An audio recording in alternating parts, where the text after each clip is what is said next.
Rigoberto Sanchez is really interesting to me because he's been a punter here. I think this is year 9, and he's been through it, right?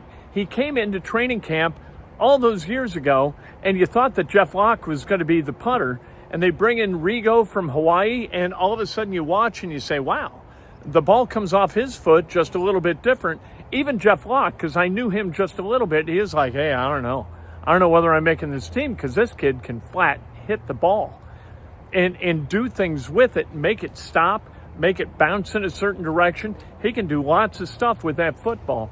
And so Rigo Sanchez, and a guy who, when he came into the league, he had a great mentor in Adam Vinatieri, right? Rigo was the holder, and Rigo was the special teams kind of mate of Adam Vinatieri. Here's Rigoberto Sanchez talking about all of that stuff. How's your camp been? It's been good. I'm blessed to be here another year. What do you learn from, are you in a position where you're continuing to develop? Are you evolving as a punter, or are you kind of, you're good as you're going to get, do you think?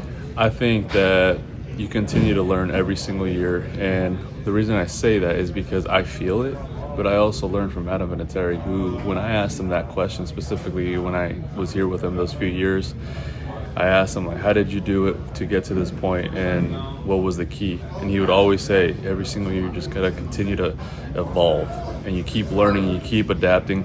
Sure, you don't change a bunch of things, but you keep on building off of the last year of your last punt, last punting session, last game, because so many things happen throughout the years. You just keep adding to your game. You keep looking at other punters and what they do. How can you add that to your game? So I think you keep evolving for sure. What a gift that is to have come into the league with a dude like Vinny, who's been here, done that forever and ever and ever, to kind of be that mentor that even now you can kind of dig back into your memory and come with stuff that's going to help you. For sure. No, I mean, I think it's a big blessing. When I came in here, I'm like, there's no better place that I could have came to. He took me under his wing. He showed me everything he went through, and I just paid attention, listened, and asked him a bunch of questions. He probably got annoyed from me, but I would ask him absolutely everything. He played 24 years in the league. I mean, he's a true legend, and I was supposed to be here for a reason, to be able to learn off of him and be who I am today. How'd you deal with that first camp? I mean, this is digging way back, but we were talking about it. Jeff Locke's here, and he signs kind of a deal, and there you are, and then all of a sudden, like, watching, it's like, well, this other guy, I mean, he looks like he's got more in his leg than Locke. How'd you deal with that? Because Schrader has kind of gone through the same thing a couple of times. Man, that's actually funny that you bring that up. Looking back at that, it was such a blur moment for me. It was just one kick in front of the other, and it's just wild to me that that's what I did, in order to take the job, and I knew my abilities, and I was comfortable with who I was, but I knew there was competition in front of me. But I always try to do my best in order to win that job, and it's just crazy looking back. It's just seeing Vinny here, seeing Jeff Locke here. He was a great punter too, and for me it was just about competition, me versus me, and taking care of business whenever it was my turn. If it was my turn to go out there and punt, I had to go out there and do my best, and that's what it was. And thankfully I'm here. We tend to think, because we're morons, we tend to think that you just whack it and hope that you hit it, that you spiral it, and the thing just goes as far as it can. Like hitting a drive at a golf course, you're just trying to bomb it out there 320. But I watch you in warm-ups, and you're real specific. Elite. He's elite.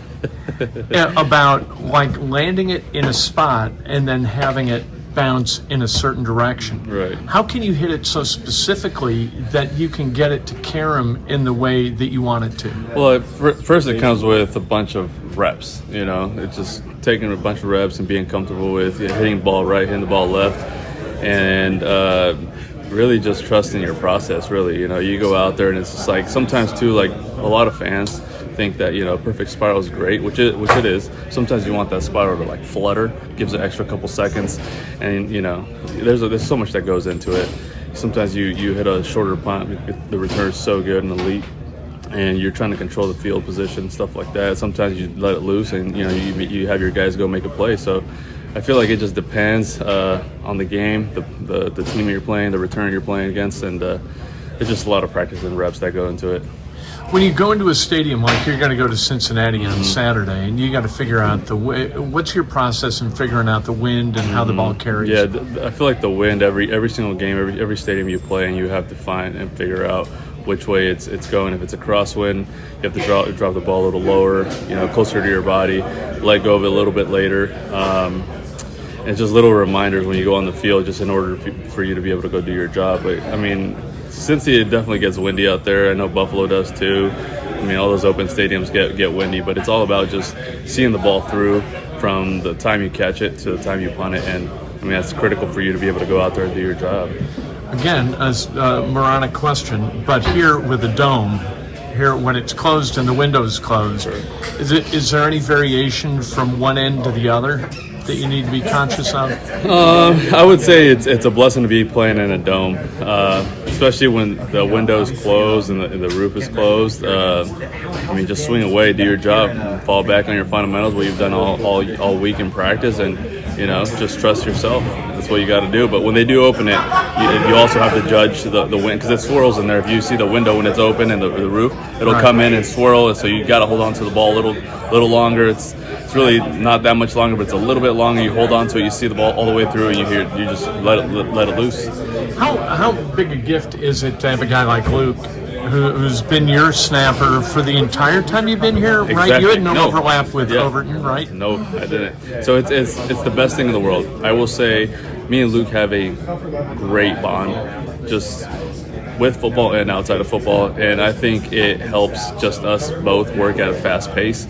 I know his snaps, every single one of them. I know when he's releasing that snap. I know it. I know where I'm going to catch it. I know how I'm going to catch it. I know what it's going to feel like at this point. I mean, if you think about it, 9 years together. He was here before that, but he was a linebacker, and field goal snaps the same. I know when he's going to snap it a certain way. I know the feeling. I know where the legs are going to be. It's like I just know him. I know him, and I don't even have to communicate with him verbally. At times, we're like, "Hey, put the ball down." It's like he knows. I'm like, "Hey," I just kind of point down. He already knows. We just kind of communicate. We're on the same page. We show up at the same time here. Sometimes, like, it's just kind of weird. But it's like that's how in sync we are. I guess it's weird. When you've got a different kicker, and so Spencer's going to be, I don't know how many it's been, but it's been a god of kickers, right? Vinny, and then Matt was here for a little bit, and somebody was there in between. Hot Rod was here. Yeah, right. Badgley, everybody, Chase. Does it change the way you execute your part of the operation as a holder, depending upon what that kicker likes, or do you just grab it and stick it on the ground? No, every kicker is a little bit different. Most of them are similar. Especially, I feel like we haven't really had too many specific kickers on the way you hold the ball. Obviously, you want to be able to do it the best you can for them. But once they tell you what they like, they want to lean a little bit more to you, or a little bit more forward, or straight up and down. Then that's what you work on. But it's nice, like you said, having Luke here. It's nice to be able to talk to him and be like, me and Luke had to take care of that side of the business, so then the kicker doesn't have to worry about it. So for us, it's just it's always a work in progress. Every single year you keep learning. Every single week you keep learning. It's about building.